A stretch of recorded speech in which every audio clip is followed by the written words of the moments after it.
Guys आज मैं आपको स्वामी विवेकानंद जी के जीवन से जुड़ी एक ऐसी कहानी सुनाने जा रहा हूँ। अगर वो कहानी आपको समझ में आ गई तो हो सकता है उससे आपका काफी कुछ फायदा भी हो जाए।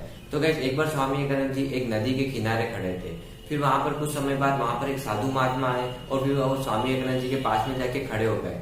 फिर उन्होंने स्वामी विवेकानंद जी से पूछा कि आपका क्या नाम है। फिर स्वामी विवेकानंद जी ने जवाब दिया कि मेरा नाम स्वामी विवेकानंद है। फिर उन साधु महात्मा ने स्वामी विवेकानंद जी की तरफ देखा और ऐसे कहा कि क्या आप वही स्वामी विवेकानंद है जिनका मैंने दुनिया में काफी नाम सुना है। मैंने सुना है कि वो काफी एक बड़े महात्मा ज्ञानी है, लेकिन आप एक बात बताइए, आप यहाँ पर नदी के यहाँ पर खड़े खड़े क्या कर रहे हैं। फिर स्वामी जी ने जवाब दिया कि मैं यहाँ पर खड़े खड़े एक बोट का इंतजार कर रहा हूँ क्योंकि मुझे नदी पार करनी है।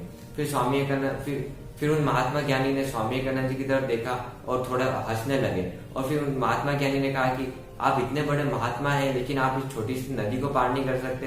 देखिए मैं इस नदी को कैसे पार करता हूँ। फिर वो महात्मा साधु उस नदी को चलकर पार की और फिर से वो स्वामी विवेकानंद जी के पास में आ गए। फिर उन्होंने स्वामी विवेकानंद जी को कहा कि देखो मैंने इस नदी को कैसे पार कर लिया और मैंने जिस तरीके से इस नदी को पार किया है, इस विद्या को सीखने में मैंने काफी मेहनत की है। फिर स्वामी विवेकानंद जी ने महात्मा साधु से पूछा कि आपने इस विद्या को सीखने में कितना समय लगाया। फिर उन महात्मा साधु ने थोड़े घमंड से स्वामी विवेकानंद जी की तरफ देखा और ऐसे कहा कि मैंने इस विद्या को सीखने में कम से कम अपने 15 से 20 साल लगाए, जब जाकर आज मैं ये काम कर पा रहा हूँ। फिर स्वामी विवेकानंद जी ने उन महात्मा साधु की तरफ देखा और थोड़ा मुस्कुराए। फिर कुछ समय बाद वहां पर एक बोट आ गई और फिर स्वामी विवेकानंद जी उन महात्मा साधु को लेकर अपने साथ उस बोट में बैठ गए।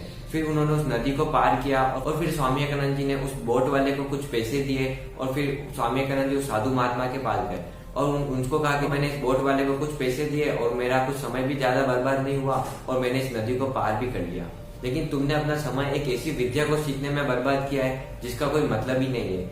अगर तुम ये विद्या नहीं सीखते और अपने 15 से 20 साल अगर लोगों की भलाई करते और उनकी मदद करते तो हो सकता है कि आज तुम्हारा भी नाम होता और तुम भी एक बड़े महात्मा ज्ञानी होते। लेकिन तुमने सिर्फ अपना समय एक ऐसी विद्या को सीखने में लगाया है जिसका कोई मतलब ही नहीं है। इससे अच्छा कि तुम एक बोट वाले को कुछ पैसे ही दे देते, वो भी तुम्हें 5-10 मिनट में उस नदी को पार कर देता। और फिर महात्मा साधु को उन स्वामी विवेकानंद जी के इंटेलिजेंस के बारे में पता पड़ा और उनकी बात भी समझ में आ गई।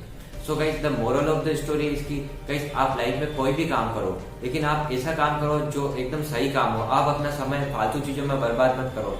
कोई ऐसा काम करो जो आपके आज भी काम आ जाए और आपके फ्यूचर में भी काम आ जाए। गाइस जिस तरीके से स्वामी विवेकानंद जी ने अपने 15 से 20 साल किसी भी प्रकार की कोई भी विद्या सीखने में अपना समय बर्बाद नहीं किया, इसकी जगह उन्होंने लोगों की भलाई की और लोगों के लिए अच्छे काम किए। लेकिन उसी के अपोजिट में उन साधु महात्मा ने एक ऐसी विद्या सीखी जिनका कोई मतलब ही नहीं है। अगर उसी की जगह वो अपना समय कुछ अच्छे कामों में लगाते तो आज हो सकता है उनका भी काफी नाम होता। गाइस आपको ये स्टोरी कैसी लगी? गाइस आपको ये अगर स्टोरी अच्छी लगी हो तो हमारे चैनल को सब्सक्राइब कीजिए और लाइक कीजिए। और गाइस हमारी ऐसी और भी फैक्ट की वीडियो और ऐसी और भी स्टोरी गाइस आप तक पहुंचती रहेगी।